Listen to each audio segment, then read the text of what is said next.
Welcome to the point with Arvind Kolli. 2023 ఎన్నికలు తెలంగాణ రాజకీయాల్లో ఇన్ని మార్పులు తెచ్చినాయా అనిపిస్తోంది.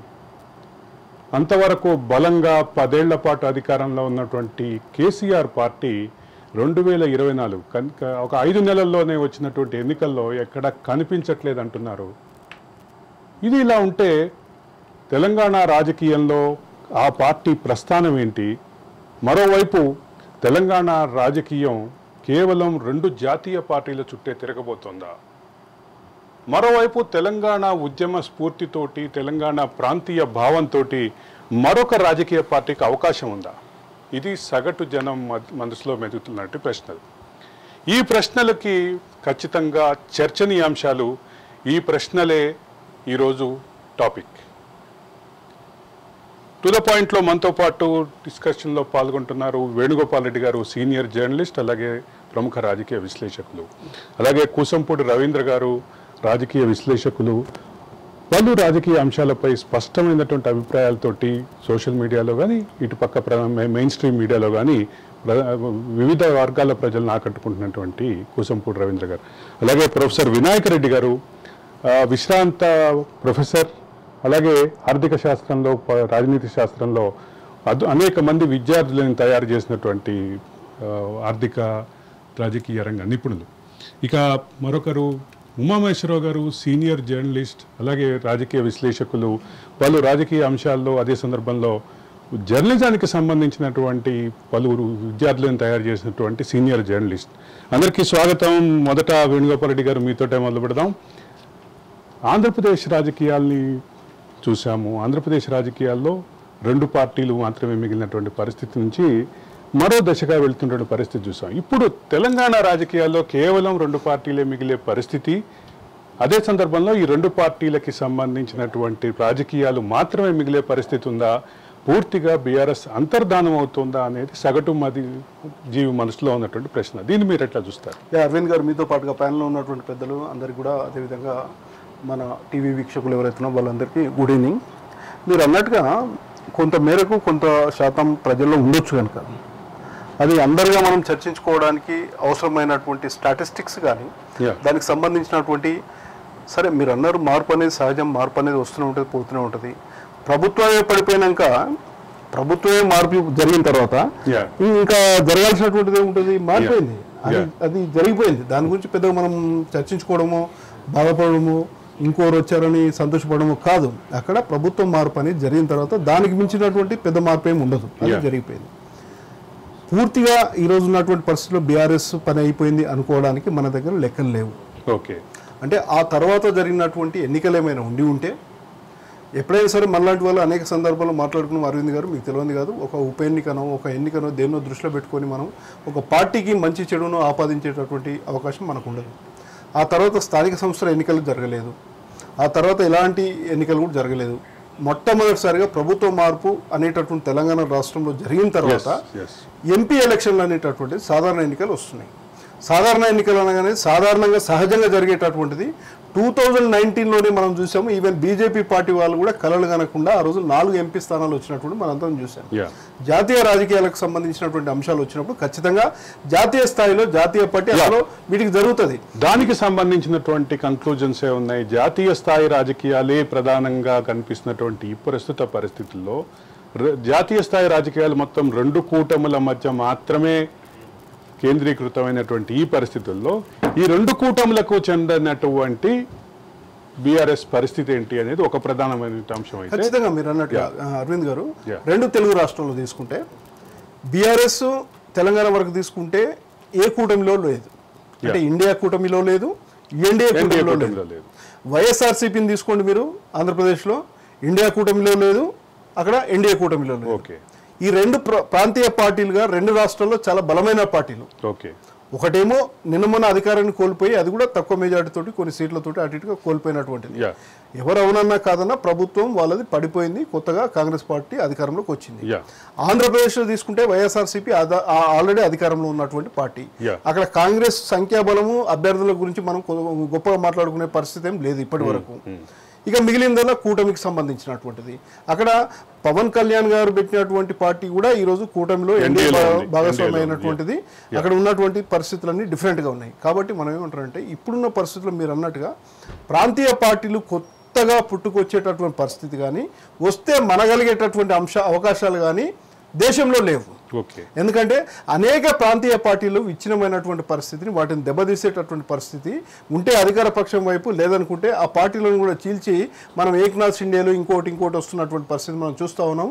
అసలు ఎవరైనా ఊహించారా శివసేన లాంటి పార్టీ కూడా ఇలాంటి పరిస్థితి వస్తుంది అనేటటువంటి ప్రాంతీయ పార్టీలు? శివసేనకి సంబంధించినటువంటి పోలికతోటే ఈ అంశం మొదలు పెడదాం అనుకున్నాను. మీరు శివసేన ప్రస్తావన తీసుకొచ్చారు కాబట్టి రవీంద్ర గారు, ఒక పక్కన రాజకీయ పార్టీల్లో చాలా అంటే 2023 ఎన్నికల్లో చాలా స్వల్పమైనటువంటి సీట్ల ఆధిక్యంతో కాంగ్రెస్ గెలిచింది.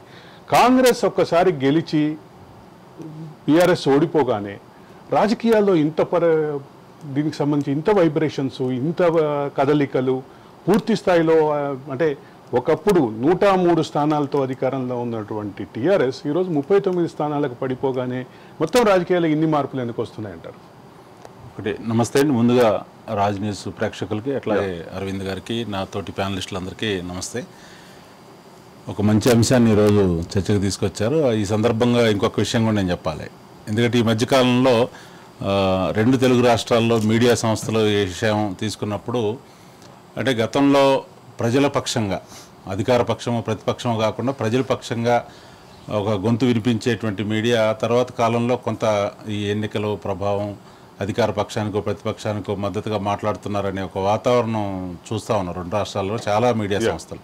అయితే రాజ్ న్యూస్ నేను గత కొద్ది కాలంగా గమనిస్తూ ఉన్నా, చాలా నిష్పక్షపాతమైనటువంటి ధోరణితోటి ఏ పక్షానికి కాకుండా ప్రజల పక్షం మేమన్నట్టుగా అనేక విషయాలను మీరు అన్నట్టుగా ప్రజల మనసుల్లో గూడు కట్టుకున్న సందేహాలు కావచ్చు, వాళ్ళ మనసుల్లో తొలుస్తున్న ప్రశ్నలు కావచ్చు, వాటిని ప్రత్యక్షంగా ప్రస్తావించి వాటికి సమాధానాలు రాబట్టే ప్రయత్నం చేస్తున్నందుకు ముందుగా మీకు అరవింద్ గారికి అట్లాగే రాజ్ న్యూస్ యాజమాన్యానికి అభినందనలు చెప్తా ఉన్నా.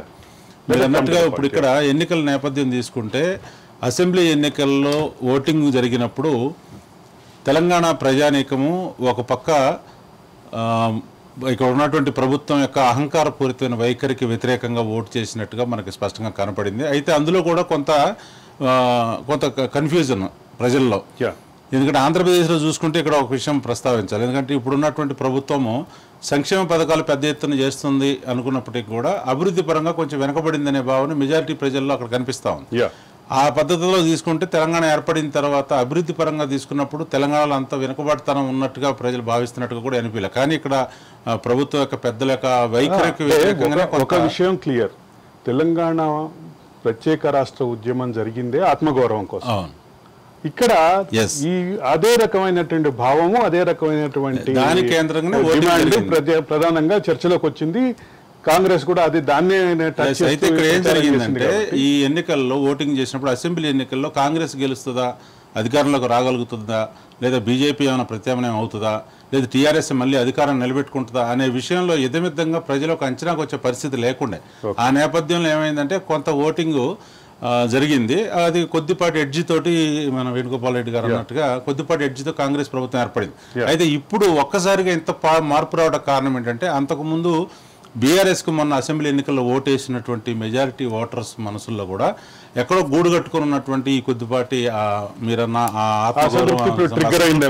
అది ట్రిగ్గర్ అయ్యి ఈ ఎన్నికల్లో పూర్తిగా బీఆర్ఎస్ని పక్కన పెట్టి ఐదు కాంగ్రెస్ వారన్నట్టుగా. ఇంకోటి, జాతీయ ఎన్నికలు వచ్చిన సందర్భంలో గతంలో చాలా బలహీనంగా ఉందనుకున్నటువంటి పరిస్థితుల్లోనే బీజేపీకి ఇక్కడ 4 పార్లమెంట్ సీట్లు వచ్చినాయి. ఇప్పుడు ఈ నేపథ్యంలో ఈసారి కేంద్రంలో మళ్ళీ మోడీ ప్రభుత్వం ఏర్పడబోతుంది అనేటువంటి ఒక పెద్ద ఎత్తున ప్రచారం జరుగుతున్న నేపథ్యంలో ఈ అడ్వాంటేజ్ ఉంటుంది వాళ్ళకి. అందులో మొన్న అసెంబ్లీ ఎన్నికల్లో వాళ్ళు ఓటింగ్ పెరిగింది. గమనించారో లేదో, జాతీయ పార్టీలు 2 కూడా కేంద్రంలో అధికారం తమదే వస్తుంది అనేటటువంటి ధీమా ఇవ్వటానికి రాష్ట్ర ప్రజలకి ప్రయత్నం చేస్తున్నాయి. కేసీ వేణుగోపాల్ 2 రోజుల క్రితం వచ్చినప్పుడు కూడా ఉత్తర భారతదేశంలో మొత్తం మోడీ వ్యతిరేక పవనాలు వీస్తున్నాయి, కాబట్టి దక్షిణ భారతదేశం మీద బీజేపీ వాళ్ళు కాన్సన్ట్రేట్ చేస్తున్నారు, మీరు జాగ్రత్తగా ఉండండి అని చెప్పి వెళ్ళారు. అదే సందర్భంలో ప్రజలకు కూడా అదే రకమైనటువంటి సందేశం ఇక్కడ ఈ నేపథ్యం ఏమవుతుందంటే ఒక పక్క బీజేపీకి మళ్ళీ ఈసారి గతంతో పోల్చుకుంటే ఎక్కువ సీట్లు ఓట్లు వస్తాయి అనేటువంటిది ఒక స్పష్టమైన అభిప్రాయం కనిపిస్తూ ఉంది. కాంగ్రెస్ ఏదైతే మొన్న ఓటింగ్ గెలిచిన తర్వాత ఆ బీఆర్ఎస్ ఓటింగ్ ఏదైతే కొంచెం కన్ఫ్యూజన్లో ఉండి కొద్దిపాటి అసంతృప్తి ఆ ఓటింగ్ను కూడా ట్రాన్స్ఫర్ చేసుకొని ఇప్పుడు ఏదైతే అర్బన్ సీటింగ్ ఎక్కడైతే హైదరాబాద్ కేంద్రంగా చాలా సీట్లలో టీఆర్ఎస్ అభ్యర్థులు గెలిచినారు. సో ఆ ఓట్లను కూడా మలుచుకొని ఈసారి కాంగ్రెస్ చాలా బలంగా అవతరించబోతుంది అనేటువంటి వాతావరణం ఒక పక్క. ఈ రెండు జాతీయ పార్టీల మధ్య పోటీ, రెండోది ఎన్నికల తర్వాత జరిగిన పరిణామాలు, ఇప్పుడు కవిత అరెస్ట్ కావచ్చు, టీఆర్ఎస్ పార్టీకి ఉన్నటువంటి వ్యతిరేక పరిస్థితులు, ఇవన్నిటి నేపథ్యంలో బీఆర్ఎస్ పార్టీకి ఫలితాలు పూర్తిగా వ్యతిరేకంగా వస్తాయి అనేటువంటి వాతావరణం అయితే ప్రజల్లో ఉన్నమాట వాస్తవం. ఉమామహేశ్వరరావు గారు, ఇక్కడ ప్రధానంగా 1.85% ఓట్లతో మాత్రమే, ఆధిక్యంతో మాత్రమే కాంగ్రెస్ గెలిచింది అని బీఆర్ఎస్ చెప్తా వస్తూ ఉంది. కానీ ఆ రకమైనటువంటి ధీమా, ఆ రకమైనటువంటి మనమే ప్రత్యామ్నాయం అనేటటువంటి ధీమాని తన పార్టీ శ్రేణులకు ఇవ్వలేకపోతుందా అనే ప్రశ్న అయితే తలెత్తుతోంది. దీన్ని మీరు ఎట్లా చూస్తారు? ముందుగా మిత్రుడు వేణుగోపాల్ రెడ్డి గారు, అలాగే రవీంద్ర గారు, ఆంజనేయ రెడ్డి గారు, అలాగే మీకు అందరికీ నమస్కారాలు.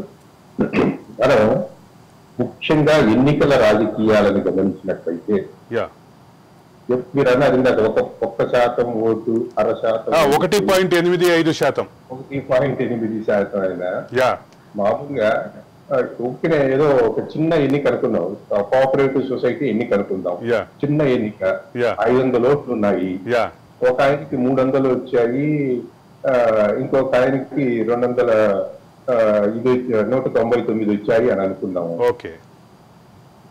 ఇప్పుడు ఒక్క ఓటు తేడాతో 200 వచ్చిన ఆయన గెలిపేగా.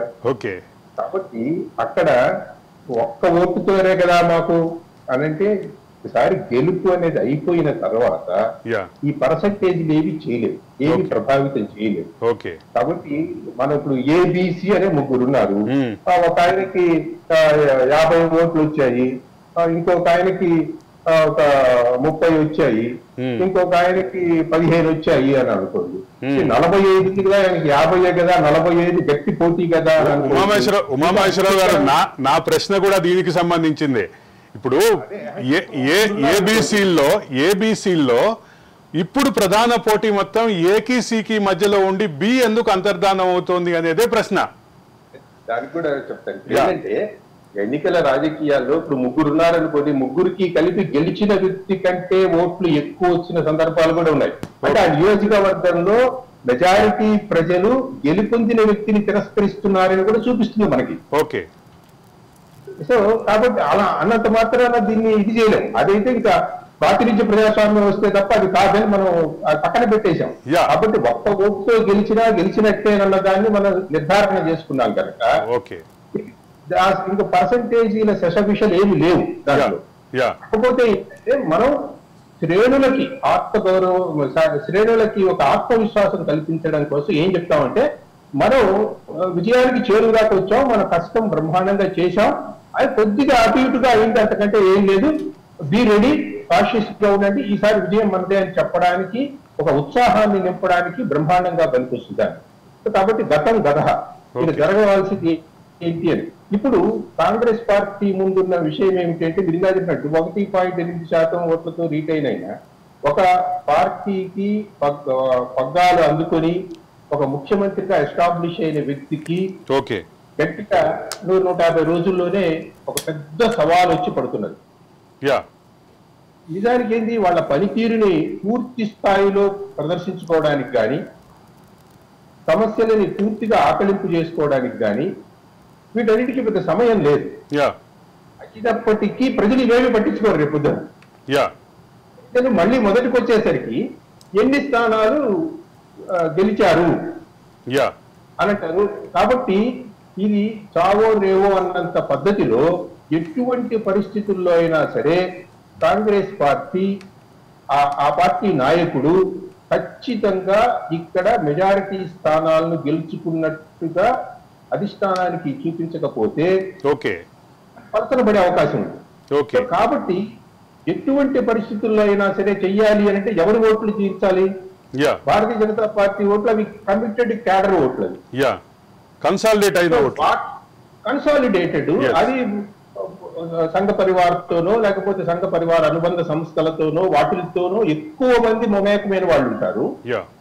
కొద్దిమంది మిగతా వాటి నుంచి ఇదయ్యో లేకపోతే జాతీయ భావాలతోనో దేనితోనో వచ్చిన వాళ్ళు ఉంటారు.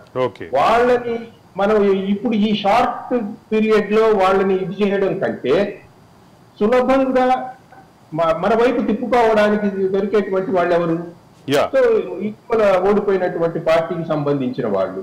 సో కాబట్టి సహజంగానే వాళ్ళని తమ వైపు తిప్పుకోవడానికి ఏ రాజకీయ పార్టీ అయినా ప్రయత్నిస్తుంది. కాబట్టి ఇప్పుడు ఉన్నటువంటి గతంలో ఎన్నికల్లో ఓడిపోయినటువంటి రాజకీయ పార్టీ చేయవలసింది తన క్యాడర్ ని జారిపోకుండా నిలుపుకోవడానికి ఏదో ఒక కార్యాచరణని పెట్టి ముందుకు తీసుకొని వచ్చి దాన్ని రీటైన్ చేసుకోవడము అనేది. సో అక్కడ ఏంది ఆ పార్టీని డిమోరలైజ్ చేసి మనం చెయ్యాలి అని అంటే అసలు అక్కడ ఏం లేదు, మొత్తం ఖజానా ఖాళీ అయిపోతున్నది, అక్కడ అంతా దుకాణం ఖాళీ అయిపోతున్నది అన్న ఒక భావన కల్పించాలి అంటే, మొర్రేలు దెబ్బతీయాలి అని అంటే ఏం చేయాలి? అక్కడ ఉన్నటువంటి వ్యక్తులందరినీ ఇటువైపుకి తిప్పుకోవాలి. అప్పుడేమవుతుంది, పెద్ద నాయకులందరూ కానీ ఒక్కొక్కరు జారిపోతూ గన ఉంటే మనం వాళ్ళ వెంట పోదాము అనేటువంటి అభిప్రాయం కలుగుతుంది. కనుక కొద్దిగా మనం ఇప్పుడు పుంజుకోవడానికి అవకాశం. నాదొక స్ట్రైట్ క్వశ్చన్ ఉమామహేశ్వరరావు గారు, ఇది ఈ మొమెంటం ఏదైతే ఉందో బీఆర్ఎస్ లో నిలకడలేదు, బీఆర్ఎస్ నిలబడే పరిస్థితి లేదు అనే మొమెంటం ఏదైతే క్రియేట్ అయ్యిందో, ఇది వాస్తవంగా బీఆర్ఎస్ ఆ పరిస్థితిలో ఉందా, కాంగ్రెస్ క్రియేట్ చేసిందా అనేది ప్రధాన ప్రశ్న. వాస్తవంగా అదే ఉండదు. ఏ రాజకీయ పార్టీ అయినా అది కార్యకర్తల బేస్ మీద దాని బలం మీద ఆధారపడి ఉంటుంది. కానీ సైకలాజికల్ గా ఓడిపోయినటువంటి కొద్ది సమయం ఏం చేస్తారు ఏ రాజకీయ పార్టీ అయినా, ఆత్మ విమర్శ కోసంగా కొంత వెయిటింగ్ పీరియడ్ చూస్తారు. ఈ వెయిటింగ్ పీరియడ్ ని ఇతర పక్షాలు క్యాష్ చేసుకుంటాయి. సో కాబట్టి ఆ వెయిటింగ్ పీరియడ్ లోపల ముగిసే లోపల ఎన్నికలు వస్తున్నాయి. అధికారం ఎప్పుడైతే ఒక వైపు ఉంటుందో అధికారం వైపు చాలా పక్షాలు ఎందుకంటే వాళ్ళకి తక్షణం కావలసిన ప్రయోజనాలు కొన్ని ఉంటాయి. మళ్ళీ 5 సంవత్సరాల వరకు ఎన్నికలు లేవు. ఈ 5 సంవత్సరాల వరకు మన భవిష్యత్ ఏంటి అనేటువంటి చూసుకునేటువంటి కొన్ని వర్గాలు ఉంటాయి. ఆ వర్గాలు సమాజంలో ప్రభావితం చేసేటువంటి వర్గాలుగా ఉంటాయి. సమాజంలో కొన్ని వర్గాలు. సో అటువంటి వాళ్ళ అందరినీ మనం ఇప్పుడు పోయి లోయర్ లెవెల్లో ఉండే ప్రతి క్యాడర్ ని పలకరించి మీరందరూ మా వైపు రండి అని చెప్పడం అవసరం లేదు. కాబట్టి జనాన్ని మొబిలైజ్ చేయగలిగినటువంటి ఆ కీ పాయింట్స్ లో ఉన్నటువంటి వ్యక్తులని కనుక ట్యాప్ చేస్తే పార్టీ డిమోరలైజ్ అయిపోతుంది మామూలుగా ఎక్కడైనా. మళ్ళీ రేపొద్దున వేరే సందర్భం వచ్చినప్పుడు వీళ్ళకి ప్రసగక వాళ్ళు వేరే వైపు వెళ్ళినా మనం ఆశ్చర్యపోనవసరం లేదు. ఇదంతా కూడా పొలిటికల్ గేమ్ ప్లాన్ లో భాగంగా ఉంటుంది. ఎవరు ఎంత తొందరగా ఈ పోర్టింగ్ అనేది చాలా సహజ ప్రక్రియగా మారింది అనేది సహజ ప్రక్రియ. ఇది సహజ ప్రక్రియ. తర్వాత ఆస్పిరేషన్స్ కూడా చాలా ఎక్కువగా ఉంటాయి. ఆస్పిరేషన్స్ కూడా చాలా ఎక్కువ. ఒకసారి గెలిచినటువంటి పార్టీ ఉంది, గెలిచినటువంటి పార్టీ ఇన్ని రోజుల నుంచి మనం దూరంగా ఉన్నాం అధికారానికి, కాబట్టి ఇప్పుడు మన అధికారం వచ్చింది, వెంటనే మనకి పదవులు ఏవి అనేటువంటి ఒత్తిడి ఉంటుంది. ఇప్పుడు మనకి అక్కడ దక్కలేదనుకోండి, వెంటనే డిసిల్యూషన్ ఇది వచ్చేస్తుంది. ప్రొఫెసర్ వినాయక్ రెడ్డి గారు, నమస్కారం. 2023 ఎన్నికలకి ముందు జాగో తెలంగాణ పేరిట చాలా విస్తృతంగా మీరు తెలంగాణ అంతటా పర్యటించారు. ఆ తర్వాత టీడీఎఫ్ పేరిట మళ్ళీ పర్యటనలు చేస్తా ఉన్నారు. ఇప్పటికీ 2023 ఎన్నికలకి ఏమి తేడా కనిపిస్తోంది మీకు తెలంగాణ ప్రజల మనస్తత్వంలో, మూడ్లో? తెలంగాణ ప్రజల మనస్తత్వం మూడ్లో ఇది కావాలి తన స్వయం కృపారాధం అని చెప్పొచ్చు ఇది చంద్రశేఖరరావు. ఎందుకంటే ఉద్యమం ద్వారా వచ్చిన కాబట్టి నేను ఏది చెప్తే అదే తెలంగాణ ప్రజలు వింటారు అనే అహంకారం పెరిగి వల్ల వచ్చిన ఉత్పన్నమైన సమస్యలే ఇప్పుడు ఆయన ఎదుర్కొంటున్నాడు. ఇప్పుడు నేను మీకు ఒక ఎగ్జాంపుల్ ఏం చెప్తానంటే, అతను ఏమనుకున్నాడంటే ముందు 64 సీట్లు వచ్చినప్పుడు కూడా డిఫెక్షన్స్ ని ఎంకరేజ్ చేశాడు. 88 సీట్లు వచ్చినప్పుడు కూడా కాంగ్రెస్ కి 18 ఎంతో వచ్చినాయి. 88 సీట్లు 88 సీట్లు వచ్చినప్పుడు ఇతర పార్టీల నుంచి డిఫెక్షన్ ఎంకరేజ్ చేయాల్సిన అవసరం లేకుండే. అప్పుడు ఏం చేశాడు ఆయన, కాంగ్రెస్ పార్టీని పూర్తిగా నిర్మూలిస్తే నేను చనిపోయినా నా కొడుకు నా మనవడు మొత్తం కూడా ఈ రాజ్యాన్ని ఏళ్తామనే ఆలోచనలో ఆయన ఈ కాంగ్రెస్ పార్టీని పూర్తిగా నిర్మూలన చేసే కార్యక్రమాన్ని చేపట్టాడు. ఓకే. ఇప్పుడు ఇంకో ఎగ్జాంపుల్ ఏంటంటే మొన్న కేటీ రామారావు మాట్లాడుతూ, పక్కన సంకా ఇంద్రారెడ్డి ఉంది, ఆయన మాట్లాడుతూ ఈ శ్రీహరి ఉన్ను కేశవరావు వీళ్ళకి ఏం తక్కువ చేశాం, ఎట్లా పోతారు వీళ్ళు, ఎట్లా మమ్మల్ని మోసం చేస్తారా అని అంటున్నాడు. నేనేమంటున్నానంటే వీళ్ళని, సబితా ఇంద్రారెడ్డి తన భర్త చనిపోయిన తర్వాత కాంగ్రెస్ పార్టీ 2 సార్లు ఎమ్మెల్యే గెలిపించి హోమ్ మినిస్టర్ 10 సంవత్సరాలు చేసిన తర్వాత ఆమె పార్టీ నుంచి వెళ్ళి టిఆర్ఎస్ కి వచ్చినప్పుడు నీకేం అక్కడ ఏం తక్కువైందని ఇక్కడికి వస్తున్నావు అని అడుగుంటే ఇంకా బాగుండేది. అప్పుడు ప్రజలు నిజంగానే అరే టిఆర్ఎస్ కి కొంత మోరల్స్ ఉన్నాయని అనుకునేవాళ్ళు. అప్పుడు ఏమైతుంది, ఎప్పుడైతే కాంగ్రెస్ ని వీకెండ్ చేసినప్పుడు బీజేపీ ఎంటర్ కావటం అనేది జరిగింది. ఆయన బీజేపీ కంటే కూడా ఇప్పుడు ఏమైతుంది, ఈ రీజనల్ పార్టీగా ఉన్నది మేము తిరిగినప్పుడు ఏమైతుందంటే తీవ్రమైన వ్యతిరేకత కనపడింది టిఆర్ఎస్ మీద. అది వ్యతిరేకత దేనికోసం అంటే కేవలం ఏదో ఫ్రీబీస్ ఇస్తున్నాము, ఉచితంగా ఇస్తున్నాము అనేది సరిపోదు. అసలు తెలంగాణ ఉద్యమే ఆత్మగౌరవము, అణచివేతకి, అధికారానికి, అహంకారానికి వ్యతిరేకంగా జరిగిన పోరాటం. ఇప్పుడు అదే ఆత్మగౌరవాన్ని టిఆర్ఎస్ ప్రభుత్వం ఉన్నప్పుడు కోల్పోయినారు తెలంగాణ ప్రజలు. ఆత్మగౌరవం కోసమే అతన్ని ఓడించాల్సిన పరిస్థితికి నెట్టబడ్డారు. యాక్చువల్ గా కాంగ్రెస్ మీద ప్రేమ కంటే కూడా ఆయన మీద, టిఆర్ఎస్ మీద వ్యతిరేకత ఎక్కువగా. అయితే ఇక్కడ ఒక చిన్న అకాడమిక్ డౌట్ ప్రొఫెసర్ గారు, ఇప్పుడు కేసీఆర్ ఒక మంత్రాంగం వాడారు, కాంగ్రెస్ నుంచి మిగతా పార్టీల నుంచి అందరినీ తమ పార్టీలో చేర్చుకొని ఆ పార్టీలు వీక్ అయిపోయినాయి, ఆ పార్టీలు నిర్వీర్యం అయిపోయినాయి అనే పిక్చర్ రాజకీయ ముఖ చిత్రంలో క్రియేట్ అయింది. ఇప్పుడు కాంగ్రెస్ అదే రకమైనటువంటి యంత్రాంగాన్ని, అదే రకమైనటువంటి మంత్రాంగాన్ని వీళ్లపైన, బీఆర్ఎస్ పైన ప్రయోగిస్తోందా అనేటటువంటి సహజ అనుమానం. దీన్ని ఎట్లా చూడాలి? అయితే ఇప్పుడు తెలంగాణ రాజకీయాలు వెనకట మనం హర్యానా లోపల అయారాం గయారాం అని మనం ఒక ఎగ్జాంపుల్ గా తీసుకునే డిఫెక్షన్స్ కి. కానీ ఈ రోజు దేశంలో కాక చూసినట్లయితే తెలంగాణలో, ఆంధ్రప్రదేశ్ లో ఉన్నంత దారుణమైన రాజకీయ నాయకులని మనం ఎక్కడ చూడలేము. ఎందుకంటే వాళ్ళు ఈ రోజు ఇక్కడ ఉన్నవాడు రేపు ఎక్కడ ఉంటాడు అంటే అధికారం చుట్టే తిరుగుతున్నారు తప్ప ఒక నీతి నిజాయితీ కలిగిన రాజకీయ నాయకులు అయితే మన తెలంగాణ లోపల 1 or 2% కానీ 98% అయితే కేవలం అధికారము, అక్రమాలకి, అవినీతి కోసం పాటుపడుతున్నారు తప్ప ప్రజల శ్రేయస్సు కోసం పాటుపడుతున్నట్లయితే లేదు.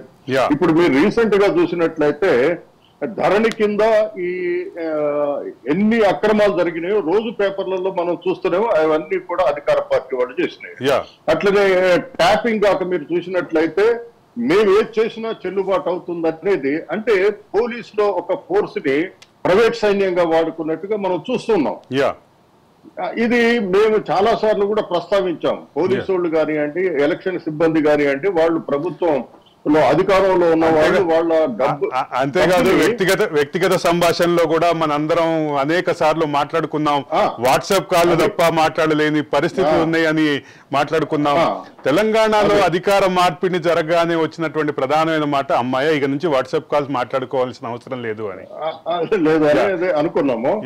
ఇంకోటి ఏంటంటే నేను అనేది ఏంటంటే ఈ అధికారం కోసమే తెలంగాణ పార్టీలో అంటే టిఆర్ఎస్ లో చేరిన వాళ్ళందరూ కూడా ఇప్పుడు బయటకు వస్తున్నారు. అది కాంగ్రెస్ పార్టీ కూడా కొంత ఎంకరేజ్ చేస్తుంది, ఇప్పుడు బీజేపీ కూడా అదే ఎంకరేజ్ చేస్తూ ఉంది. అయితే ఇప్పుడు బీఆర్ఎస్ వీక్ కావడానికి అవకాశాలు ఎట్లా ఉంటాయంటే, ఈ బీజేపీ కాక ఇక్కడ బలపడినట్లయితే, ఇప్పుడు మీరు కర్ణాటకని కాక చూసినట్లయితే బీజేపీ, కాంగ్రెస్, జేడీఎస్ ఉండే. జేడీఎస్ కూడా ఒకప్పుడు కొంత 30-40 సీట్ల వరకు ఉంటుండే, అది రాను తగ్గిపోయింది. తగ్గిపోయి ఏమైంది, ఇప్పుడు బీజేపీకి వెరీ మైనర్ పార్ట్నర్ గా ఉండాల్సిన పరిస్థితికి నెట్టబడ్డారు. అక్కడ కారణం ఏంటంటే దేవేగౌడ, ఇద్దరు కొడుకులు, మనవాళ్ళు కూడా అందరూ కూడా పదవులలో ఉన్నారు. రేపు టిఆర్ఎస్ పరిస్థితి కూడా ఏంటంటే, టిఆర్ఎస్ లో చంద్రశేఖరరావు కొడుకు కేటీఆర్, అల్లుడు హరీష్ రావు, అండ్ రేపు మనవాడిని కూడా రేపు ఎందుకంటే తీసుకొచ్చి నిలబెట్టవచ్చు, బిడ్డ ఉన్నది, ఇంకో వంశీరా అంటే వాళ్ళకే దరిదాపు ఒక 10 టికెట్లు కావాలా. అందువల్ల ఏమవుతుందంటే ప్రజలు విసిగిపోయి ఈ నేషనల్ పార్టీస్ ని కాక ఆదరించినట్లయితే ఈ పార్టీ అంటే అంతర్ధానం అవుతుందని నేను చెప్పలేను, కానీ దేవగౌడ పార్టీ లాగా ఏదో ఒక పార్టీకి అనుబంధంగా అంటే కాదు ఈ రోజు ఈ టాపిక్ తీసుకోవటంలో కానీ అదే సందర్భంలో జనం మనసులో ఉన్నటువంటి మాట కూడా టిఆర్ఎస్ అంతర్ధానం అవుతుందనో ఇంకో పార్టీలో మెర్జర్ అవుతుందనో అనేటటువంటి అంశం కాదు. ఇప్పుడు జరుగుతున్నటువంటి 17 నియోజకవర్గాల్లో ఎక్కడా ప్రభావశీలంగా కనిపించట్లేదు అనేదే సగటు జీవి మనసులో ఉన్నటువంటి ప్రశ్న, నా బోటి వాళ్ళకి మీ బోటి వాళ్ళకి ఉన్నటువంటి ప్రశ్న కూడా. ఇప్పుడు మేము నిజామాబాదు, ఆదిలాబాదు, కరీంనగర్ తిరిగాం. కరీంనగర్ లో ఇప్పుడు ఆదిలాబాద్ లో ఒకప్పుడు చాలా బలంగా ఉన్న పార్టీ ఒక్క ఎలక్షన్ లో ఓడిపోయినాక ఇప్పుడు బీజేపీ వర్సెస్ అక్కడ కాంగ్రెస్ అని కానీ బీఆర్ఎస్ గురించి వెళ్ళి చర్చించే వాళ్ళు చాలా తక్కువ స్థాయిలో ఉన్నారనేది మనం ఇప్పుడు ఇందాక మనకు ఉమామహేశ్వరరావు గారు చెప్పినట్టుగా ఏబిసి పోటీలో ఉంటే ఏకి ఎక్కువ వచ్చినాయి, 2 ఏబిసి అనే 3 ఆర్డర్లో వస్తే ఇప్పుడు బి అనేది అసలు ఎక్కడా పోటీలో లేని పరిస్థితి ఉంది. ఏకీసీ మధ్యలో మాత్రమే పోటీ అనేటటువంటి పరిస్థితి క్రియేట్ అయ్యింది. ఈ 17 నియోజకవర్గాల్లో 16 నియోజకవర్గాల్లో కూడా ఎక్కడా ప్రభావశీలంగా కనిపించట్లేదు అనేదే ప్రధానమైనటువంటి అంశం.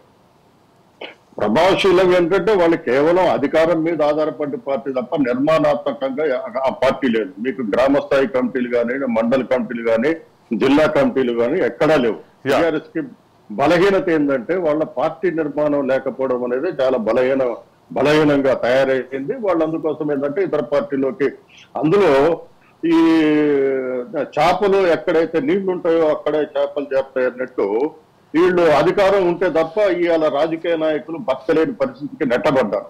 అది చాలా తీవ్ర విషాదకరమైన విషయం. తెలంగాణలో మనం చెప్తా ఉంటాం, తెలంగాణ ప్రజలు చాలా చైతన్యవంతులు అన్నారు.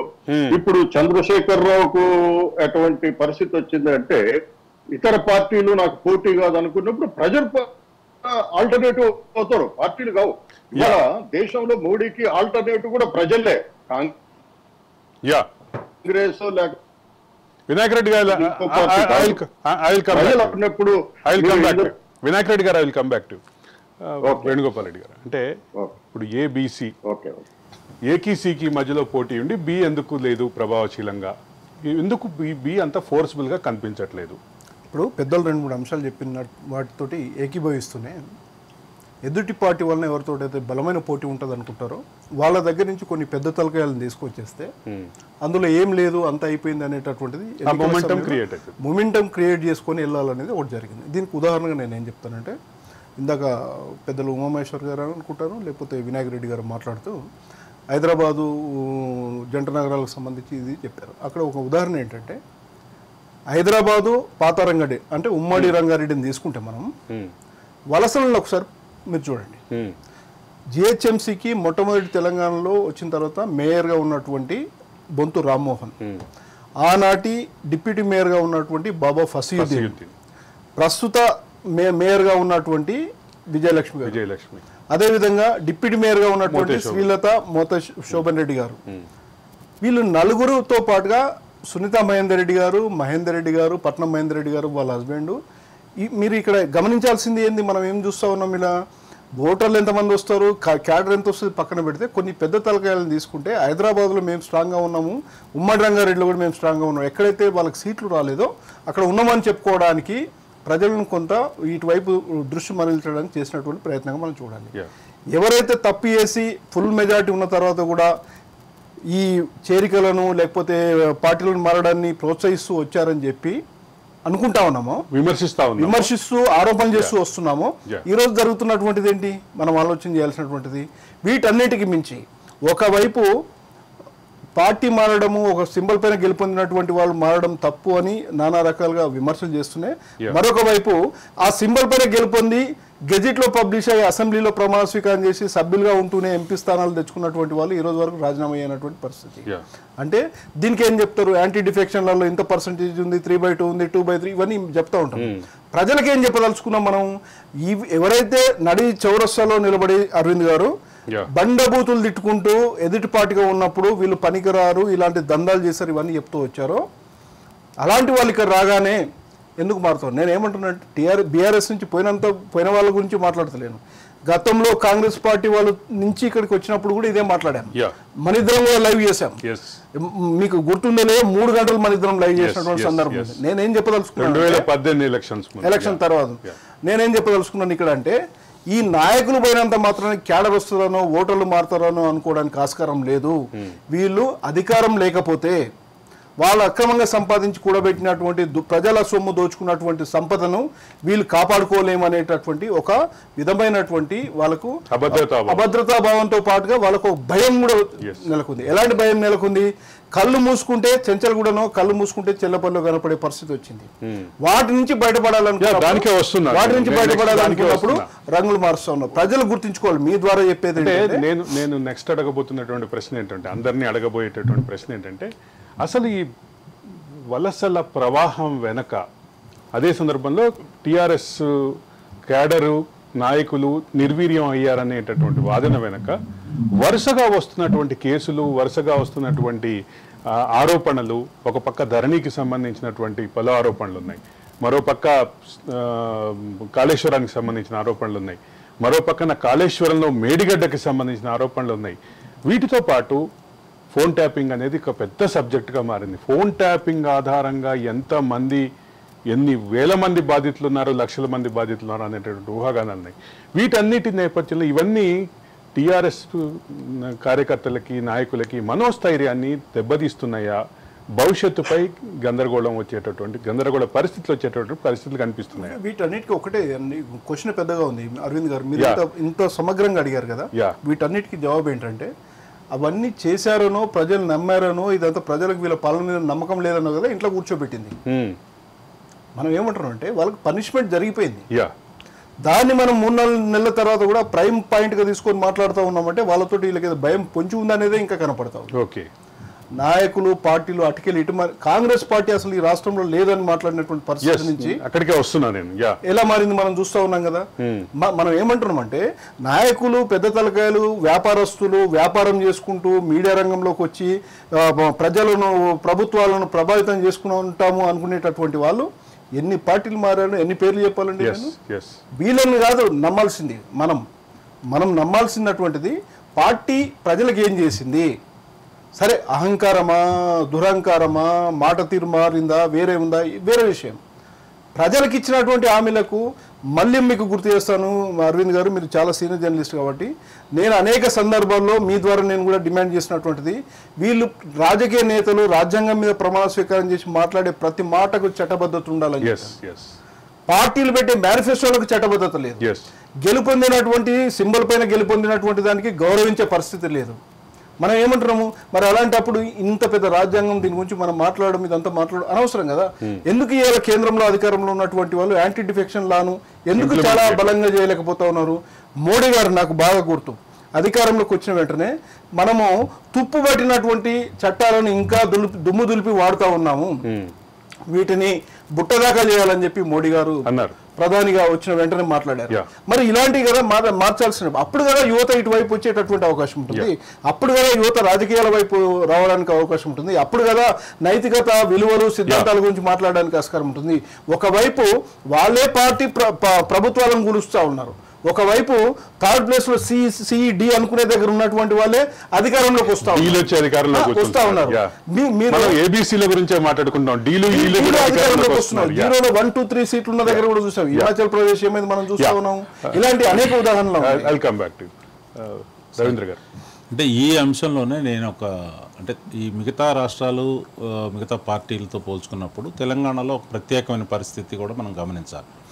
టీఆర్ఎస్ పార్టీ తెలంగాణ రాష్ట్రాన్ని తీసుకొచ్చాము, మేమే సాధించాము అని చెప్పుకొని ఎన్నికలకు పోయిన మొదటి ఎన్నికల దగ్గర నుంచి చూసుకున్నట్టయితే, ఇందాక వినాయక్ రెడ్డి గారు ఒక కీలకమైన అంశం ప్రస్తావించారు, పార్టీ క్యాడర్. ఇప్పుడు ఒక పక్క బీజేపీకి ఒక బలీయమైనటువంటి సంస్థాగత నిర్మాణము, దానికి ఒక బ్యాక్గ్రౌండ్, ఒక ఐడియాలజికల్ బ్యాక్గ్రౌండ్ ఉన్నటువంటి నేపథ్యం. కాంగ్రెస్ పార్టీకి సరే సంవత్సరాల తరబడి అధికారంలో జాతీయ ప్రభుత్వం నడిపిన నేపథ్యంలో వాళ్ళకంటూ ఒక ఫిక్స్డ్ కాంగ్రెస్ ఒక కన్సాలిడేటెడ్ ఓటు బ్యాంక్ ఇక్కడ ఉన్నటువంటి ప్యానెల్ లో ఉన్న వాళ్ళు కూడా ఎవరికి భేదాభిప్రాయం లేదు కదా. ఈ నేపథ్యంలో టీఆర్ఎస్ క్యాడర్ ఎవరు అసలు కానీ తీసుకున్నట్టయితే ఒకటి ఉద్యమ నేపథ్యంలో ఎవరైతే టీఆర్ఎస్ తోటి కలిసి అడుగు వేసి ఈ రాష్ట్ర సాధన కోసం పోరాడినటువంటి ఉద్యమకారులు వాళ్ళందరినీ కూడా అధికారంలో రాగానే పక్కన పెట్టారనేటువంటి భావన వాళ్ళందరూ మొన్న మేము దీని మీద ఒక స్టోరీ చేసాం. ఉద్యమ తెలంగాణ నాయకులనేమో కేసీఆర్ వదిలేసి బంగారు తెలంగాణ నాయకుల్ని తెచ్చుకున్నారు. ఇప్పుడు బంగారు తెలంగాణ నాయకులు కేసీఆర్ వదిలేశారు అని. అక్కడ ఏమైందంటే ఒకటి ఉద్యమకారులందరూ కూడా పార్టీకి సైకలాజికల్ గా దూరం అయిపోయారు మొదటి స్టార్టింగ్ లోనే. ఆ తర్వాత ఈయన ఏంటంటే రాజకీయ పునరైకీకరణ అనే ఒక పదాన్ని ఉపయోగిస్తూ ఇక్కడ ఏదైతే బలహీనపడినటువంటి తెలుగుదేశం పార్టీ కేడర్ కావచ్చు, లేకపోతే కాంగ్రెస్ లో గెలిచినటువంటి నాయకులు కావచ్చు, లేదంటే వైఎస్ఆర్సీపీ ఆల్మోస్ట్ బీజేపీలో కూడా కొంతమందిని మొత్తం అందరినీ కూడా వేరే పార్టీల వాళ్ళని లీడర్లను తీసుకొచ్చుకొని వాళ్ళతో పాటు కేడర్ వస్తారు, వాళ్లే మన పార్టీకి ఉంటారు. ఇంకోటి సంస్థాగత నిర్మాణం విషయంలో కూడా టీఆర్ఎస్ చేసిన అతిపెద్ద తప్పేది ఏంటంటే పార్టీ జిల్లా అధ్యక్షుల నియామకాన్ని కూడా వాళ్ళు పక్కన పెట్టేశారు పూర్తిగా. అక్కడ ఎవరైతే పార్లమెంట్ సభ్యుడు ఉంటారో లేకుంటే అసెంబ్లీ ఎమ్మెల్యే ఉంటారో, అంటే ఆల్మోస్ట్ 90% ఆఫ్ ది ఎమ్మెల్యేస్ ఉన్నారు కాబట్టి ఎమ్మెల్యే కేంద్రంగానే అధికారం అంతా నడిపారు. అంటే ఈ ఎమ్మెల్యే పార్టీ క్యాడర్ని ఎంతవరకు చూసుకుంటాడు అంటే రేపు ఈయన ఓడిపోతే ఉంటాడా అంటే ఆ రకమైన సంస్థాగత నిర్మాణంలో బాగా బలహీనంగా ఉండటం ఒకటి. రెండోది ఏంటంటే ఈ ఇతర పార్టీల నుంచి అక్రమంగా అందరినీ తీసుకురావడం అనేది చూసిన తర్వాత ఇవాళ కాంగ్రెస్ వాళ్ళు కానీ ఇంకొకళ్ళు కానీ వీళ్ళ పార్టీ నుంచి ఎవరన్నా తీసుకొని చేర్చుకుంటే ప్రజలు కూడా దాన్ని పెద్దగా ప్రశ్నించే పరిస్థితి కూడా లేదు ఈరోజు. వాస్తవం మీకు గుర్తుండి ఉండాలి, తెలుగుదేశం పార్టీ ఎమ్మెల్యేగా లేదంటే ఇతర పార్టీల ఎమ్మెల్యే కాంగ్రెస్ ఎమ్మెల్యేగా శాసనసభ రికార్డులలో ఉన్నటువంటి వ్యక్తి టీఆర్ఎస్ ప్రభుత్వంలో మంత్రులుగా ఉన్నటువంటి పరిస్థితులు చూసాం మనం. ఇంకొకటి చిన్న విషయం ఏంటంటే ఇక్కడ నేను గత డిబేట్లో కూడా ప్రస్తావించిన విషయం ఏదైతే ఆ రోజు ఎన్నికలకు పోయేటప్పుడు చాణక్య నీతి అని చెప్పేసి కేసీఆర్ గారు భావించి పార్లమెంట్ ఎన్నికల కంటే ముందే అసెంబ్లీని రద్దు చేసి మరి ముందస్తు ఎన్నికలకు పోయారు. 5 నెలల ముందు పోయారు. ఇప్పుడు ఏమైందంటే అదే ఈ రోజు పెద్ద శాపమై కూర్చుంది టీఆర్ఎస్ పార్టీకి. ఎందుకంటే అదే కన్నా ఈ రోజు పార్లమెంట్ అసెంబ్లీ ఎన్నికలు కలిసి జరిగి ఉండుంటే ఇంత దారుణమైన పరిస్థితి పార్లమెంట్ ఎన్నికల్లో రాకపోతుండే వాస్తవానికి. ఎందుకంటే కొన్ని సీట్లు పార్లమెంట్ సీట్లు కూడా గెలుస్తుండే అవకాశం ఉండేది. అంటే జూన్ 8వ తారీఖు మనకి ఇంకా ఫుల్ క్లారిటీ వస్తుంది, నిజంగానే ప్రభావశీలంగా ఉందా లేదంటే అంటే మినిమం ఓట్లన్నా తెచ్చుకోగలుగుతున్నటువంటి పరిస్థితి ఉందా లేదా అనేది మనకి జూన్ 8వ తారీఖు. అంటే ఇప్పుడు పెద్దలు చెప్పినట్టుగా చాలా జిల్లాలో నేను కూడా గమనించింది ఏంటంటే కరీంనగర్, నిజామాబాద్ ఇట్లా కీలకమైన తెలంగాణ ఉద్యమానికి పురిటిగడ్డలు లాంటి ప్రాంతాల్లోనే ఈరోజు పరిస్థితి ఏంటంటే టీఆర్ఎస్ పార్టీ పోటీలో ఉందా లేదా అనేటువంటి పరిస్థితి. ఇక మాలాంటి దగ్గర అయితే ఖమ్మం మన జిల్లాలో అయితే ఆల్మోస్ట్ పరిస్థితి ఏంటంటే దాదాపుగా టీఆర్ఎస్ అభ్యర్థి అసలు ఎక్కడ కనిపించడం లేదనే వాతావరణం ఇప్పటికి వినిపిస్తా ఉంది. టీఆర్ఎస్ అక్కడ ఎంపీ అభ్యర్థి కనీసం మీడియా సమావేశాలు కూడా పెట్టడానికి అసలు ఎవరు మొన్న ఖమ్మంలో మీడియా మిత్రులు మీట్ ద ప్రెస్ పెడదాం అనుకుంటుంటే ఆయన మొహం చాటేసి చాలా చోట్ల అసలు అభ్యర్థులు పోటీకే విముఖంగా ఉన్నారు. మొత్తం మీద అంటే దాని ఆధారంగానే మనకి కంక్లూజన్స్ ఈ రకమైనటువంటి అభిప్రాయాలు వస్తున్నాయి. ఉమామేశ్వరరావు గారు, ఒక పక్కన వైబ్రెంట్గా ఉన్నటువంటి మొన్నటి వరకు వైబ్రెంట్గా ఉన్నటువంటి పార్టీ ఈరోజు నిస్తేజంగా మారింది. అభ్యర్థులుగా ప్రకటించబడిన వాళ్ళు వేరే పార్టీలోకి వెళ్ళటం ఒక పక్కన ఉంటే, అభ్యర్థులుగా ప్రకటించబడిన వాళ్ళు మేము ప్రధాన స్రవంతిలో లేము, మేము ప్రధాన పోటీదారులుగా మమ్మల్ని లెక్కేసుకోవద్దు అని మీడియాకి ఆఫ్ ద రికార్డ్ చెప్తున్నటువంటి పరిస్థితి ఉంది. ఈ రెండింటి మధ్య ఉన్నటువంటి వైరుధ్యాన్ని ఎట్లా చూద్దాం అంటారు?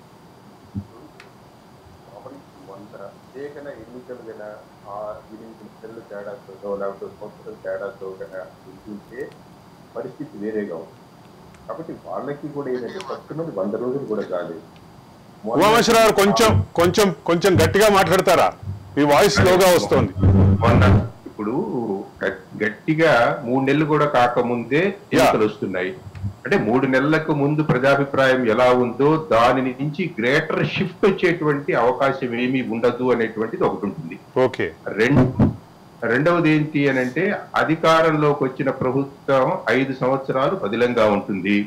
సో ఈ ఏళ్లలో మనకు కావలసిన పనులు ఏమిటి? మనం అనవసరంగా ఇప్పుడేదో అధికారంలో ఉన్న పార్టీని వ్యతిరేకిస్తూ బాహాటంగా ప్రకటనలు చేసి గతంలో ఓడిపోయినటువంటి పార్టీ పక్షాన చొక్కాలు చెప్పుకుంటే వచ్చే పరిణామాలకి రేపొద్దున మన ప్రయోజనాలు ఉంటాయి కొన్ని. మన ప్రయోజనాలు పారిశ్రామిక ప్రయోజనాలు ఆ మేరకు ఆ నాయకులందరూ లౌక్యం ప్రదర్శిస్తున్నారు అనేది మీ భావం అనేది ఉండొచ్చు. కాబట్టి ఇవన్నీ కూడా కానీ మాకు ఒక సంవత్సరం తర్వాతనైతే పూర్తి ఇదిగా ఉంటుంది. గట్టిగా పిల్లలు కూడా కాకముందే ఎన్నికలు వచ్చి పడిన నేపథ్యంలో ఇప్పుడు కోల్పోయిన పార్టీని గట్టిగా డిఫెండ్ చేయాలంటే ఎలా ఉండాలి అంటే ఇది అత్యంత బలహీనంగా ఉండి అంతర్గత విభేదాలు తారస్థాయిలో ఉండి ఇది ఎప్పుడు తుమ్మితే ఊడిపోయే ముక్కులాగా ఉంటుంది అనుకున్నప్పుడు గతంలో కాంగ్రెస్ పార్టీ అనుసరించిన విధానాల లాంటివేగనైతే ప్రతి 3 రోజులకు ఒకసారి ఇక్కడి నుంచి గ్రూపులుగా అందరూ అక్కడ పోయి కూర్చొని ఒక నాయకుడిని ఎలా ఇచ్చేయాలి అనే దాన్ని చేసేదాన్ని యాక్సెప్ట్ చేసే పని అయితే అలాంటి పరిస్థితి ఉండేది. ఇప్పుడు వాళ్ళ కూడా మారింది. కాబట్టి ఇప్పుడు మనం ఈ మొదటి 2 సంవత్సరాల లోపల 3 సంవత్సరాల లోపల ఏమీ జరగదు, జాగ్రత్తగా ఉండడం అవసరము అనేటువంటి తెలిసిన తర్వాత ఎవరు కూడా స్వీయ ప్రయోజనాలను పణంగా పెట్టి ఇతర రాజకీయ పార్టీలు భుజాన మోసుకునేటువంటి సాహసం చేయరు. మీ అభిప్రాయంలో ఒక చిన్న మార్పు, స్వీయ ప్రయోజనాలు అనే దగ్గర స్వీయ ప్రయోజనాల మధ్య స్వీయ వ్యాపార ప్రయోజనాలు అనే పదం వాడితే భర్తీ చేస్తారు. నేను ఇప్పుడు రాజకీయాల్లోకి ఎవరు వస్తున్నారు అన్న దాన్ని బట్టే ఈ ప్రయోజనాలు ఆధారపడి ఉంటాయి. సామాన్యుడు కొన్ని సామాన్యుడి ప్రయోజనాలు సామాన్యుడి కోసం ఉంటాయి. ఒక వ్యాపారి వచ్చాడంటే తన వ్యాపార ప్రయోజనాలు కాపాడుకోవడం మీద ఆధారపడి ఉంటుంది. కాబట్టి వస్తున్నటువంటి వ్యక్తులు ఎవరిని ఆదరించాము అన్న దాన్ని బట్టి ఆధారపడి ఉంటుంది. తర్వాత ఈ బీఆర్ఎస్ ఎదుర్కొన్నటువంటి పెద్ద సమస్య ఇది అందరూ మొదట్లో కూడా అనుకున్నారు. మనం పత్రిక కూడా లోక్సభ ఎన్నికల ఫలితాలతో ఎడిషన్ ప్రారంభమైంది. అప్పటి నుంచి చూస్తున్నాం మనం 40 ఏళ్లుగా ఈ ఎన్నికల రాజకీయాలని జర్నలిస్ట్ గా మనం గమనిస్తున్నాం. ఎప్పుడైతే ఒక పార్టీ నుంచి ఇంకో పార్టీకి వస్తున్నారు అని అంటే అర్థం ఏంటి? అంతమంది ఇక్కడికి వచ్చారు అంటే ఆశావహులుగా వస్తున్నారు. సో ఒక్కడిగా ఉన్నప్పుడు ఇబ్బంది లేదు. ఒక 4-5 వచ్చి చేరారు. నా నియోజకవర్గంలో నుంచే నిన్నటి దాకా వేరే పక్షంలో ఉన్న 4-5 వచ్చి ఇప్పుడు నా పక్షంలో చేరారు. ఆశావహులు పెరిగినట్టేగా. మొదటి నెల బాగానే ఉంటుంది, 2వ నెల బాగానే ఉంటుంది, 3వ నెల కోఆపరేటివ్ సొసైటీ ఎన్నికలు వచ్చిన తర్వాత మొదట గెలిచినప్పుడు నేను ఒక్కనే ఉన్నాను, మొత్తం నా అభ్యర్థులు కోఆపరేటివ్ సొసైటీలకు ఎన్నిక చేసుకోవచ్చు అని అనుకుంటాను. ఇప్పుడు 5 జంప్ జిల్లాని నుంచి లోపల చేరిన తర్వాత ఇప్పుడు 5 సభ్యులు ఉంటారు కదా అక్కడ, వాళ్ళని సంతృప్తి పరచాలి అంటే ఆ మేరకు నేను నా క్యాడర్ ని సాక్రిఫైస్ చేయాలిగా ఆశ. కాబట్టి ఇక్కడ ఏమవుతుంది, మంది ఎక్కువైతే మజ్జిగ పలచన అవుతుంది. ఇది లాంగ్ రన్ లో బిఆర్ఎస్ కి కూడా ఇబ్బందికరమైన ఇదిగా మారింది. ఎప్పుడు అని అంటే ఎక్కువ మంది వచ్చి చేరిపోయారు. చేరినప్పుడు ఏమవుతుంది, అధినేత మీద ఒత్తిడి పెరుగుతుంది. ప్రతి ఒక్కటి మాకే కావాలంటారు, ఎవరికి వాళ్ళు. కాబట్టి వాళ్ళని ఏ రాజకీయ నాయకుడు సంతృప్తి పరచలేదు. ఇది గుర్తు పెట్టుకోవాలి. ఎవరి వల్ల సాధ్యం? వినాయక్ రెడ్డి గారు పర్వాలేదు, కానీ అంతమందిని సంతృప్తి పరచడం సాధ్యం కాదు.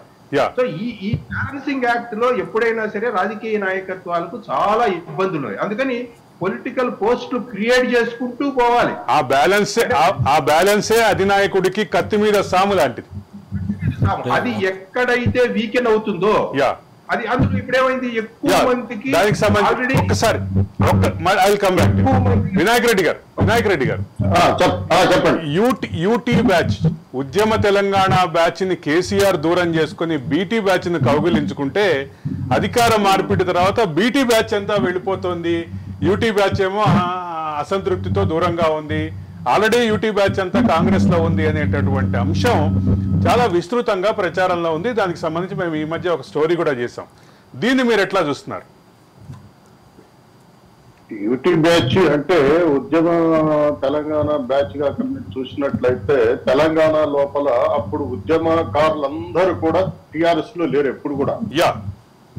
మీరు గమనించినట్లయితే సకల జిల్లా సమ్మె ఉంది. సకల జిల్లా సమ్మెలో విస్తృతంగా అన్ని వర్గాల వాళ్ళు పాల్గొన్నారు. అన్ని వర్గాలు అంటే కాంగ్రెస్లు, కమ్యూనిస్టులు, అన్ని రకాల ఐడియాలజీలు ఉన్న వాళ్ళు కూడా పాల్గొన్నారు. వాళ్ళందరూ కూడా టిఆర్ఎస్ లో లేరుగా. వాళ్ళు లేనప్పుడు దాన్ని యూటీ బ్యాచ్, బీటీ బ్యాచ్ అంటే బీటీ బ్యాచ్ అనేది ఇప్పుడు ఇంతకు ముందు మీరు ప్రస్తావించినట్లు 98% ఇప్పుడు ఈ రోజు పార్లమెంట్ లో నిలబడ్డ వాళ్ళందరూ కూడా నాకు తెలిసి వ్యాపారస్తులు. ఒక రకంగా వ్యాపారం చేస్తారు, ఇంకో రకంగా ఇండైరెక్ట్ వ్యాపారం చేస్తారు. ఒకళ్ళిద్దరు ఎవరన్నా ఉంటే చెప్పలేరు, కానీ వాళ్ళ వ్యాపార ప్రయోజనాల కోసం మాత్రమే వాళ్ళు రాజకీయాలు చేస్తున్నారు తప్ప ఈ ప్రజా ప్రయోజనాలు మాత్రం ఉన్నాయని అనుకోవట్లేదు. అట్లనే ఈ చంద్రశేఖరరావు కూడా వాస్తవానికి నేల విడిచి సాము చేయకపోయి వాస్తవ పరిస్థితుల మీద ఆధారపడి రాజకీయాలు చేసినట్లయితే ఆయనకు ఎదురు ఉండేది కాదు. కానీ ఈ రోజు ఆయన కూడా ఏం చేశారంటే ఇవాళ ఈవెన్ బీజేపీకి కూడా ఏం ఐడియాలజీ ఉందండి. ఇలా మోడీ వచ్చిన తర్వాత మోడీకి ఏం ఐడియాలజీ, ఇంతకుముందు కేవలం వాళ్ళ ఐడియాలజీకి సంబంధించిన వాళ్ళనే తీసుకునేవాళ్ళు. ఇప్పుడు మీరు కాక చూసినట్లయితే దేశం లోపల అవినీతి పరులు అందరూ కూడా బీజేపీలో జాయిన్ అవుతున్నారు. ఓకే, మరి మీరు గమనిస్తున్నారో లేదో కానీ గమనించే ఉంటారు. ఎందుకంటే ఎవడి దేశం మొత్తం మీద అవినీతి పరుల మీద కేసులు ఉన్న వాళ్ళందరూ కూడా బీజేపీలోకి వెళ్ళిపోతున్నారు. ఇంకా అక్కడ వాళ్ళకి ఐడియాలజీ ఉంది, వాళ్ళకి ప్రజా ప్రయోజనాల కోసం మేము పాటుపడతామనడానికి లేదు. అందువల్ల ఈ కేసీఆర్ కూడా ఏమైతుందంటే రేపు ఇప్పుడు ఎక్కడ అవుతుంది బీజేపీ వర్సెస్ ఎప్పుడైతే ఈ కాంగ్రెస్ వచ్చిందో అప్పుడు ఏమవుతుంది, ఎట్లా మన క్యాండిడేట్ గెలవడు కాబట్టి వాళ్ళకి ఇష్టం లేని పార్టీకి వ్యతిరేకంగా రవీంద్ర గారు. ఇక్కడ ఒక విషయం గమనించాల్సింది ఏంటంటే మొన్న తెలంగాణ అసెంబ్లీ ఎన్నికల నేపథ్యంలో నేను చాలా చోట్ల గ్రేటర్ హైదరాబాద్ పరిధిలో కానీ కొన్ని నియోజకవర్గాల్లో గమనించింది ఏంటంటే ఎన్నికల ముందు వరకు బీజేపీ వర్సెస్ టీఆర్ఎస్ అనే వాతావరణం నిర్మాణమైంది ఒక దశలో. ఆ తర్వాత అనూహ్యంగా బీజేపీలో కొంత అధ్యక్ష మార్పులు లాంటి కొన్ని సంఘటనల తర్వాత కొంచెం బీజేపీ గ్రాఫ్ తగ్గింది. తర్వాత అనూహ్యంగా కాంగ్రెస్ పుంజుకున్నటువంటి వాతావరణం. ఈ నేపథ్యంలో చాలా చోట్ల ఒక విధంగా కాంగ్రెస్ ప్రచారంలో కూడా బీజేపీ టీఆర్ఎస్ రెండు ఒకటే, వీళ్ళు వాళ్ళు అంతా కలిసే ఉన్నారనే ఒక వాతావరణం ప్రచారం చేసినప్పుడు చాలా చోట్ల కమ్యూనిటీస్లో నేను గమనించింది ఏంటంటే ఈ అసెంబ్లీ అభ్యర్థులు ఎవరైతే టీఆర్ఎస్ అభ్యర్థులు ఉన్నారో వీళ్ళు చాలా చోట్ల అసెంబ్లీకి టీఆర్ఎస్కి ఓటేయండి, రేపు పార్లమెంట్ ఎన్నికలు వస్తే బీజేపీకి ఫేవర్గానే ఉంటుంది కాబట్టి అవసరం మేము కూడా మద్దతు ఇస్తాం అనే పద్ధతిలో ప్రచారం చేసిన అభ్యర్థులు ఉన్నారు. నాకు తెలుసు, ప్రత్యక్షంగా చూశాను నేను.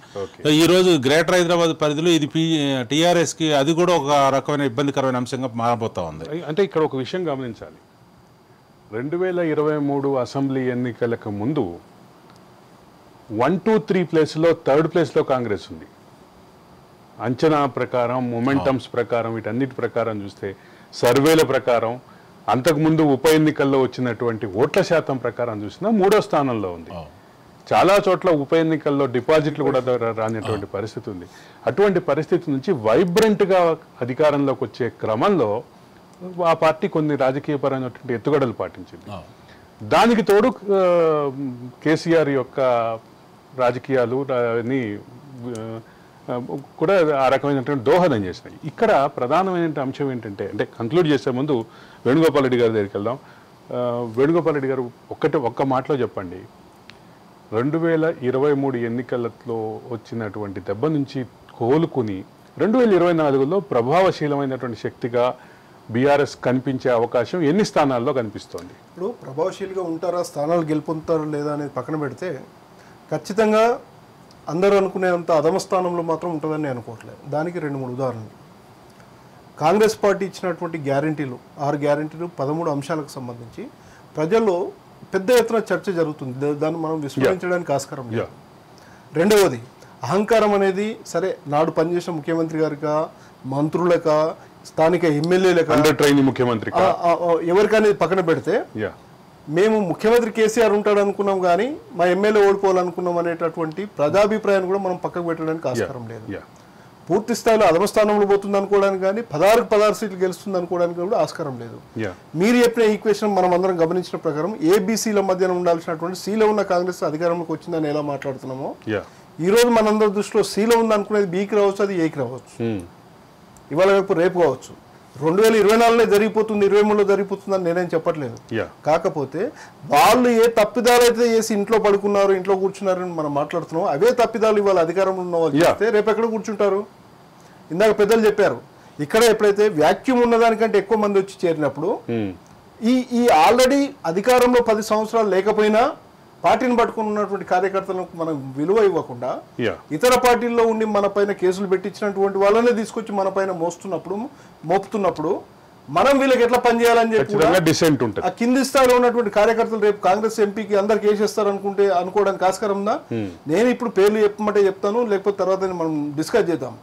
ఈ రోజు ఇతర పార్టీల నుంచి వచ్చి ఎంపీలుగా పోటీ చేస్తున్నటువంటి వాళ్ళు, మరొక డిబేట్ కి పిలుస్తాం, ఇతర పార్టీల నుంచి వచ్చి మాట్లాడుతున్నటువంటి వాళ్ళు ఎన్ని కేసులు పెట్టలేదు, ఎంత మంది కేసులు పెట్టలేదు?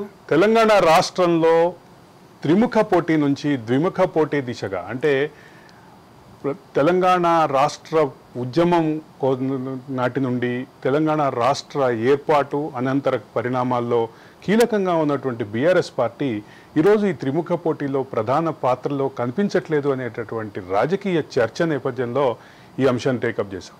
అయితే ఒకటి మాత్రం క్లియర్, 17 నియోజకవర్గాల్లో గ్యారంటీగా ప్రభావశీలంగా కనిపిస్తున్నటువంటి పరిస్థితి ఎక్కడా లేదు బీఆర్ఎస్కి అనేటటువంటిది వాస్తవం.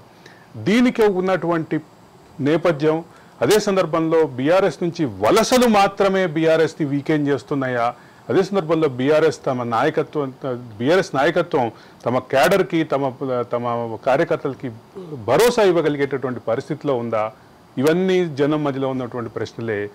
ధన్యవాదాలు రవీంద్ర గారు, ధన్యవాదాలు వేణుగోపాల్ రెడ్డి గారు, ధన్యవాదాలు ఉమామహేశ్వరరావు గారు, ధన్యవాదాలు ప్రొఫెసర్ వినాయక్ రెడ్డి గారు. ఇది ఈరోజు to the point with Arvind Kolli. Stay tune to Raj news.